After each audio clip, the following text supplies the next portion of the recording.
আসসালামু আলাইকুম। আজকে আমরা অ্যানিমিয়া সম্পর্কে জানব, অ্যানিমিয়া সম্পর্কে পড়ব। আচ্ছা, অ্যানিমিয়া কাকে বলে কিংবা অ্যানিমিয়া কী? আমরা যদি এর সংজ্ঞা দিতে চাই তাহলে হবে anaemia means deficiency of hemoglobin in the blood which can be caused by either too few red blood cells or too little hemoglobin in the cells. ওকে, অর্থাৎ এখানে বলছে যে অ্যানিমিয়া হতে পারে হিমোগ্লোবিনের কমতির কারণে কিংবা আরবিসির কমতির কারণে। আচ্ছা, এখন বলছে যে সিমটমস অফ অ্যানিমিয়া, তাই আমরা এটা করে নিই যে কী বলছে, deficiency of haemoglobin in the blood. আচ্ছা, too few blood cells and too little hemoglobins or too little haemoglobins in the cells, এই দুইটা কারণে হইতে পারে।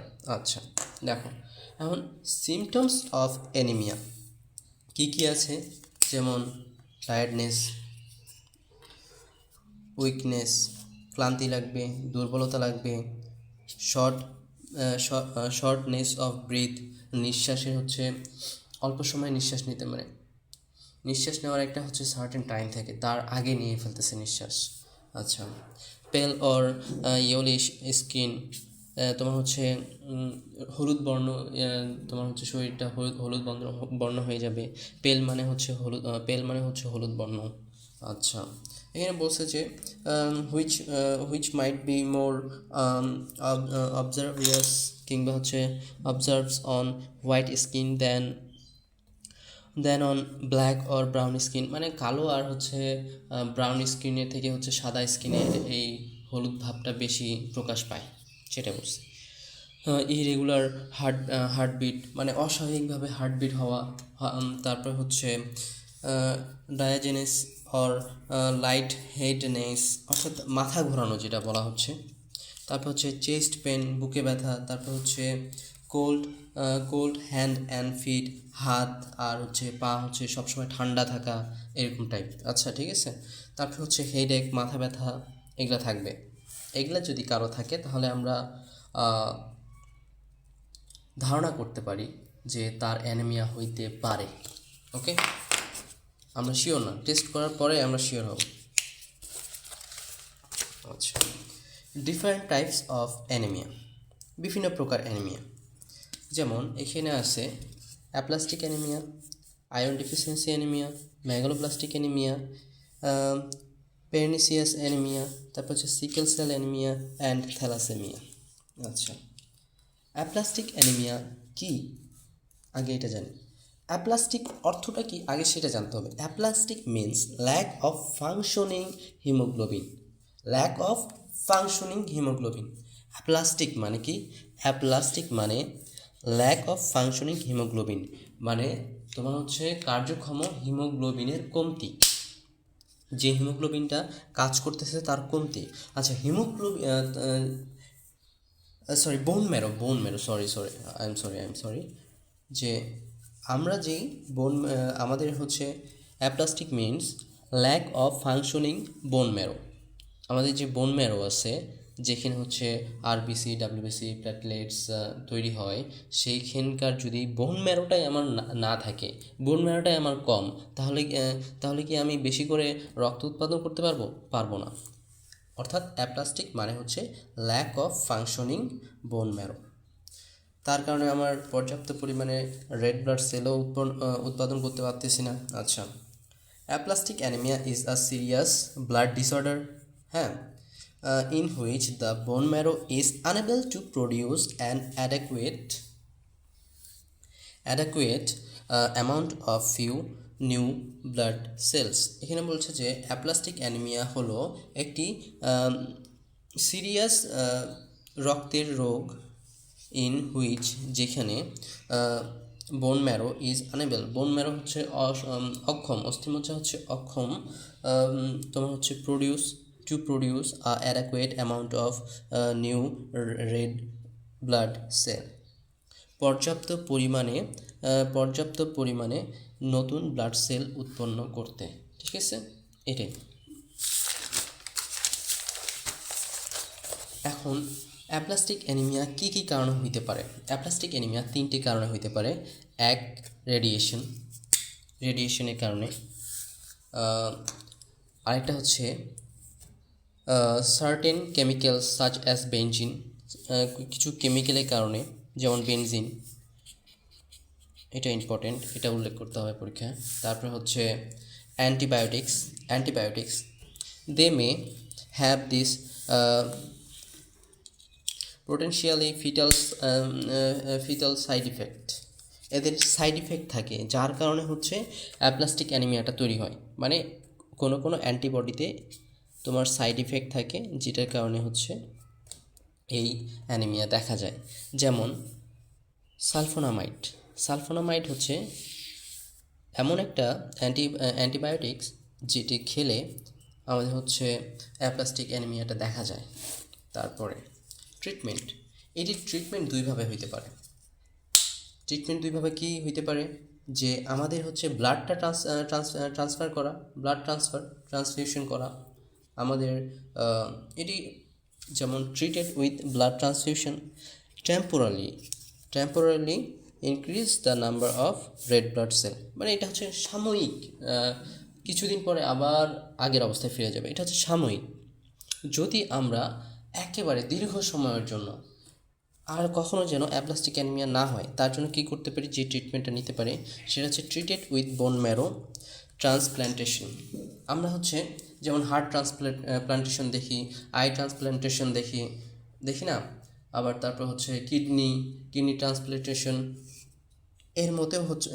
এর মতো হচ্ছে বোন ম্যারো ট্রান্সপ্ল্যান্টেশনও করা যায়। সো এটা হচ্ছে একটু ব্যয়বহুল, কিন্তু একেবারে কাজ করে, আর এটা হচ্ছে সাময়িক সময়ের জন্য। অ্যাপ্লাস্টিক অ্যানিমিয়া শেষ। এখন আমরা দেখব আয়রন ডিফিসিয়েন্সি অ্যানিমিয়া কখন হয়? কস্ট বাই কারণটা হচ্ছে ল্যাক অফ ডায়েট্রি আয়রন। আমাদের যে খাদ্যাভ্যাসে যদি আয়রন না থাকে, আমাদের শরীর আয়রন পাবে কই থেকে? আর যদি আয়রন না থাকে তাহলে হিমোগ্লোবিন তৈরি হবে কোথা থেকে? হিমোগ্লোবিন যদি তৈরি না হয় তাহলে কি আমাদের দেহে লোহিত রক্তকণিকা তৈরি হবে না। দ্যাটস ওয়াই এই অ্যানিমিয়াটা দেখা যায়, অর্থাৎ আয়রন ডিফিসিয়েন্সি অ্যানিমিয়া। তাই পর্যাপ্ত পরিমাণে আয়রন সমৃদ্ধ খাবার খাইতে হবে। And there is not enough of this material to form sufficient haemoglobin, পর্যাপ্ত হিমোগ্লোবিন। আচ্ছা, আর normal RBC count and normal haematic, অর্থাৎ এখানে বলছে যে আরবিসির যে আরবিসির পরিমাণটা নর্মাল থাকে, তারপর হচ্ছে এর ঘনমাত্রাটা নর্মাল থেকে, হেমাটোক্রিট অর্থাৎ ঘনমাত্রাটা, তোমার হচ্ছে লোহিত রক্তকণিকার যে ঘনমাত্রাটা এটাও নর্মাল থাকে। এই অ্যানিমিয়াতে এটা নর্মাল থাকে, এই দুইটা হচ্ছে নর্মাল থেকে। তোমার হচ্ছে আরবিসি কাউন্ট আর হচ্ছে হেমাটোক্রিট এটা নর্মাল থাকে এর পরিমাণটা, কিন্তু the haemoglobin level will be below normal. তোমার নর্মালের থেকে এই হিমোগ্লোবিনটা, ধরো হিমোগ্লোবিন থাকতে হয়তো 5, আছে আমার 2, নর্মালের থেকে কম, এর লেভেলটা কম, বিলো। ঠিক আছে? আচ্ছা, এবার আমরা মেগালোব্লাস্টিক অ্যানিমিয়া সম্পর্কে জানব। প্রথমেই বলতেছি মেগালোব্লাস্টিক অ্যানিমিয়া হচ্ছে কার কারণে হয়, কার ডিফিসিয়েন্সিতে? আমাদের তো এখানে ডিফিসিয়েন্সি দেখলাম কার কারণে? এখানে ডিফিসিয়েন্সি দেখলাম আয়রনের কারণে। আচ্ছা, অ্যাপ্লাস্টিক অ্যানিমিয়া কার কারণে হচ্ছে? Aplastic anaemia deficiency of functioning বোন ম্যারোর ডিফিসিয়েন্সির কারণে দেখলাম। আচ্ছা, এখন মেগালোব্লাস্টিক অ্যানিমিয়া কার কারণে দেখব? মেগালোব্লাস্টিক অ্যানিমিয়া দেখব vitamin B12, cyanocobalamin or folic acid. আচ্ছা, তোমাদের মনে আছে আমরা কিন্তু এটা পড়ছিলাম যে vitamin B12 and folic acid কোন কারণে কোথায় কাজে লাগে, মনে আছে? ম্যাচুরেশন অফ আরবিসি, এটাতে পড়ছিলাম। আচ্ছা, তাহলে তো কারণটা জানাই আছে যে এটার কারণে কি হইতে পারে না, কি হইতে পারে না, ডিএনএ সিনথেসিস প্রপারলি হইতে পারে না। ডিএনএ সিনথেসিস যদি না হয় প্রপারলি, তাহলে হচ্ছে নিউক্লিয়াস তো আলটিমেটলি প্রপারলি ম্যাচিউর হবে না। নিউক্লিয়াস যদি ম্যাচিউর না হয়, তাহলে তো আমাদের হচ্ছে রেড ব্লাড সেলও হচ্ছে ভালোভাবে ম্যাচিউর হইতে পারবে না। দ্যাটস ওয়াই তার যে তার যে বায়োকনকেভ শেপটা আছে সেটা হবে না, সেটা হচ্ছে ওভাল শেপে পরিণত হবে, গোল শেপে পরিণত হবে, ইরেগুলার শেপে পরিণত হবে। ঠিক আছে, অর্থাৎ আমাদের এখানে হিমোগ্লোবিনটা আবার তার হচ্ছে পর্দাটা যে মেমব্রেনটা এটা হচ্ছে ভঙ্গুর থাকবে, দ্যাটস ওয়াই এটা নষ্ট হয়ে যাবে, তাই না? তাইলে আমরা বলতে পারি যে characterised by very large red blood cells and decrease in the number of these cells। ঠিক আছে, আর এরপর সেলের পরিমাণটাও কম থাকবে। ওকে, মেগালোব্লাস্টিক অ্যানিমিয়া কমপ্লিট। আচ্ছা দেখো, পার্নিসিয়াস অ্যানিমিয়া। পার্নিসিয়াস অ্যানিমিয়াতে এটা হচ্ছে টাইপ অফ মেগালোব্লাস্টিক অ্যানিমিয়া। আচ্ছা, এইখানে আমরা তো ওইখানে দেখলাম যে ভিটামিন B12 এবং হচ্ছে ফলিক অ্যাসিড, আমরা যদি আমাদের শরীরে পর্যাপ্ত পরিমাণে ফলিক অ্যাসিড আর ভিটামিন B12 না দিই, তাহলে হচ্ছে মেগালোব্লাস্টিক অ্যানিমিয়া দেখা যায়। আবার পার্নিসিয়াস অ্যানিমিয়া কেউ হচ্ছে মেগালোব্লাস্টিক অ্যানিমিয়া বলা হচ্ছে, কারণ এখানে হচ্ছে ভিটামিন B12 আর হচ্ছে ফলিক অ্যাসিডেরই ঘাটতি দেখা যাচ্ছে, কিন্তু আমরা আমাদের শরীরে পর্যাপ্ত পরিমাণে দিচ্ছি, কিন্তু আমাদের শরীরটা নিচ্ছে না, আমাদের শরীর অ্যাবজর্ব করতেছে না। আমাদের শরীর কেন অ্যাবজর্ব করতেছে না? কেন? ইন্টারস্টিক্স ফ্যাক্টরের কারণে। ইন্টারস্টিক্স ফ্যাক্টরের কারণে। কার কারণে? ইন্টারস্টিক্স ফ্যাক্টরের কারণে। আচ্ছা, এখানে ইন্টারস্টিক ফ্যাক্টরের কারণে এই ফ্যাক্টরগুলো যেমন আমাদের শরীরে যে পাকস্থলীতে যদি আমরা দেখি মিউকোসা, সাবমিউকোসা, তারপরে আরও যে সেলগুলো আছে, এই সেলগুলো হচ্ছে ইন্টারনসিক ফ্যাক্টরের দ্বারা হচ্ছে ভিটামিন B12 নিজের মধ্যে অ্যাবজর্ব করে নেয়, যেটা আমাদের পরবর্তীতে কাজে লাগে। কিন্তু আমাদের এইখানে এইটার ঘাটতি আছে। এখানে দেখো, lack of intrinsic factor in stomach secretion, because of it the body isn't able to absorb vitamin B12 or folic acid.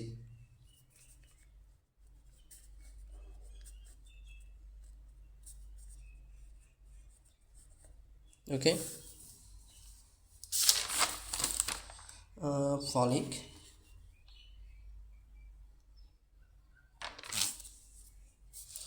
Acid. তারপর হচ্ছে কি বলছে, vitamin B12 and folic acid. Okay, আচ্ছা এখন দেখো, এটা তো দেখাইলাম। তারপর another cause of this anemia is lack of intrinsic factor due to autoimmune destruction of the parietal cell।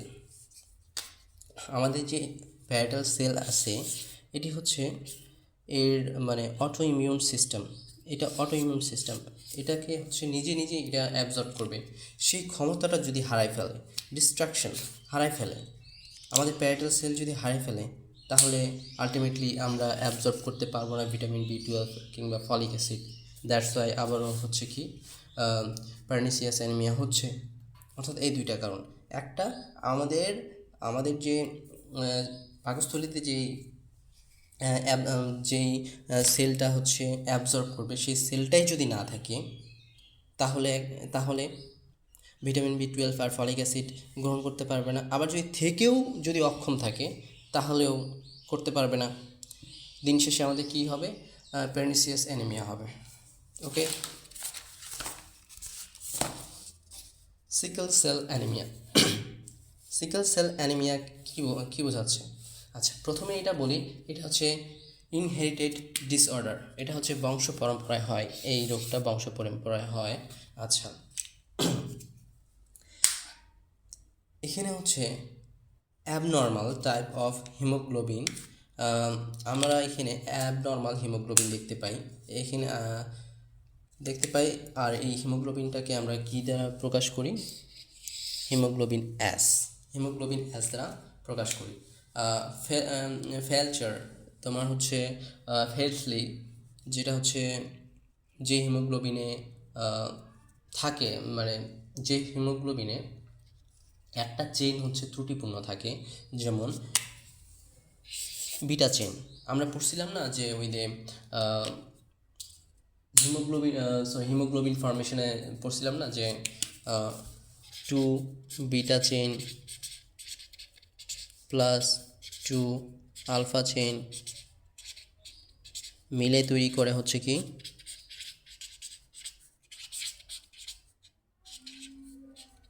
Haemoglobin তৈরি করে না।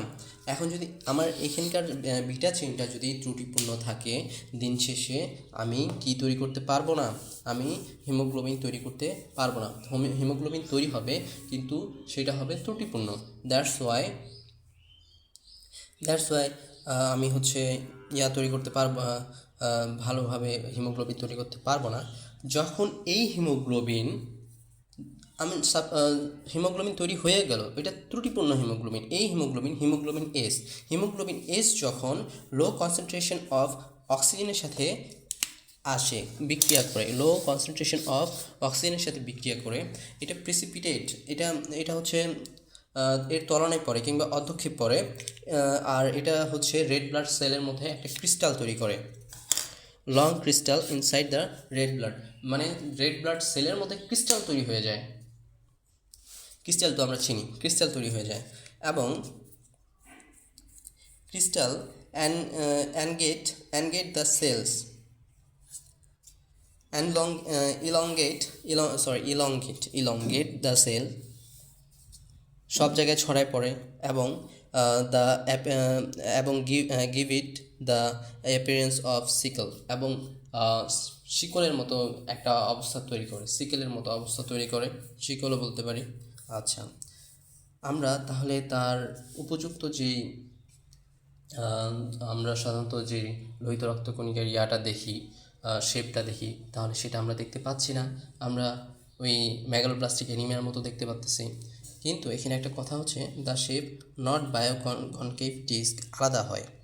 আর এইখানে the precipitate haemoglobin damage the cells membrane, এটা সেল মেমব্রেনও ওয়ান টাইপ অফ মেগালোব্লাস্টিক অ্যানিমিয়ার মতো। তারপর হচ্ছে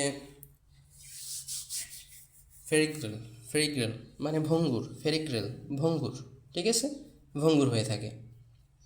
দ্যাটস ওয়াই এই সিকেল সেল অ্যানিমিয়াটা হয় হিমোগ্লোবিন এস এর কারণে। হিমোগ্লোবিন এস কেন বলতেছি হিমোগ্লোবিনকে? কারণ এর মধ্যে বিটা চেইন ত্রুটিপূর্ণ থাকে, আর এটি যখন হচ্ছে অক্সিজেনের সংস্পর্শে আসে, তখন হচ্ছে এর লোহিত রক্তকণিকা কিংবা রেড ব্লাড সেলের মধ্যে হচ্ছে ক্রিস্টাল তৈরি করে, যার কারণে হচ্ছে এই ক্রিস্টালের কারণে হচ্ছে ভালোভাবে আমাদের আরবিসি তৈরি হইতে পারে না, আরবিসি ক্ষতিগ্রস্ত হয়, তার সেল মেমব্রেন ক্ষতিগ্রস্ত হয়। দ্যাটস ওয়াই দিন শেষে আমাদের আরবিসি প্রোডাকশনটা কম থাকে, তাই। আচ্ছা, এটা সিমটমসটা দেখি। ভিশন প্রবলেম, দেখতে অসুবিধা হবে, অ্যানিমিয়া তো অ্যানিমিয়া হবে। তারপরে পেইন থাকবে চেস্ট, বুকে, জয়েন্টে, অ্যাবডোমেনে থাকবে। তারপর হচ্ছে ডিলে গ্রোথ কম হবে, swelling of hands and feet, হাত পা ফুলে যাবে। তারপর হচ্ছে ফ্রিকোয়েন্ট ইনফেকশনস হবে। আচ্ছা, এবার আমরা থ্যালাসেমিয়া দেখব। থ্যালাসেমিয়া কি? Thalassaemia when the body doesn't make enough of a protein called hemoglobin, যখন আমাদের দেহে হিমোগ্লোবিনই পর্যাপ্ত পরিমাণে তৈরি হবে না, হিমোগ্লোবিন তৈরি হবে না পর্যাপ্ত পরিমাণে। An important part of red blood sell, যেটি রেড ব্লাড সেলের ইম্পর্টেন্ট, খুবই গুরুত্বপূর্ণ একটা গুরুত্বপূর্ণ একটা অংশ। আহ, এটা হচ্ছে ইনহেরিটেড ব্লাড ডিসঅর্ডার, এটিও একটা হচ্ছে কি বংশ পরম্পরায় বংশগতির একটা অসুখ বলতে পারো। এটার সিমটমস হচ্ছে স্লো গ্রোথ, তারপর হচ্ছে অ্যাবডোমান অ্যাবডোমিনাল সোয়েলিং, তারপর হচ্ছে ডার্ক ইউরিন। আচ্ছা, আমি তোমার থ্যালাসেমিয়া আর হচ্ছে বাকি সব অ্যানিমিয়ার মধ্যে পার্থক্য কী দেখো। এখানে হচ্ছে আমাদের হিমোগ্লোবিনটাই নাই, হিমোগ্লোবিনে নেই, হিমোগ্লোবিনে তৈরি হয় না, ডাজন্ট মেক ইনাফ, পর্যাপ্ত পরিমাণে হিমোগ্লোবিন তৈরি করে না, মানে প্রোটিন, যে হিমোগ্লোবিনটাকে প্রোটিন হিসেবে আখ্যায়িত করছে। এখানে দেখো সিকেল সেলে কী বলছে, সিকেল সেলে হিমোগ্লোবিন তৈরি হয় কিন্তু এখানে বিটা চেইনটা নষ্ট, হিমোগ্লোবিন এস তৈরি হয় কিন্তু বিটা চেইনটা নষ্ট। তারপর হচ্ছে এখানে কী বলছে, পার্নিসিয়াস অ্যানিমিয়া, পার্নিসিয়াস অ্যানিমিয়ায় ভিটামিন বি 12 আর ফলিক অ্যাসিড এটা অ্যাবজর্ব করতে পারে না, আমাদের ইন্টেস্টাইন আমাদের পাকস্থলীটা অ্যাবজর্ব করতে পারে না, আমাদের স্টোমাকটা অ্যাবজর্ব করতে পারে না, তাই হয়। তারপর হচ্ছে এখানে কি বলছে, ম্যাগালোপ্লাস্টিক অ্যানিমিয়াটা কেন হচ্ছে, ম্যাগালোপ্লাস্টিক অ্যানিমিয়াটা হচ্ছে যে আমাদের ভিটামিন বি 12 আর ফলিক অ্যাসিডটা আমরা দেহে পর্যাপ্ত পরিমাণে নিচ্ছি না, তার কারণে। আচ্ছা,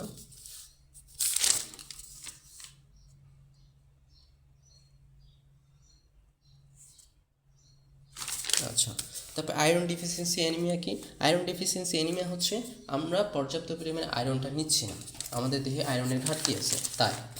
আর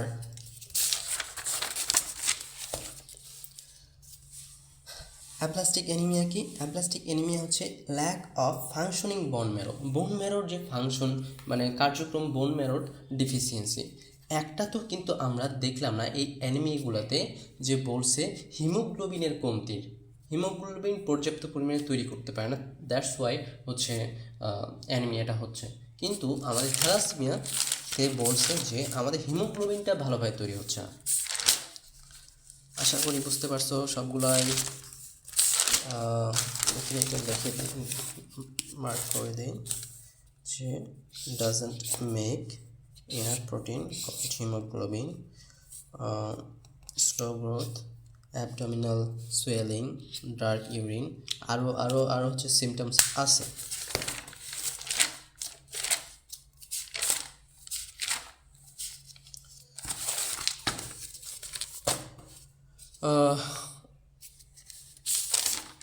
সরি, আমরা এদিকে চলে গেছি। আশা করি বুঝতে পারছো, আজকে এই পর্যন্তই, বাই।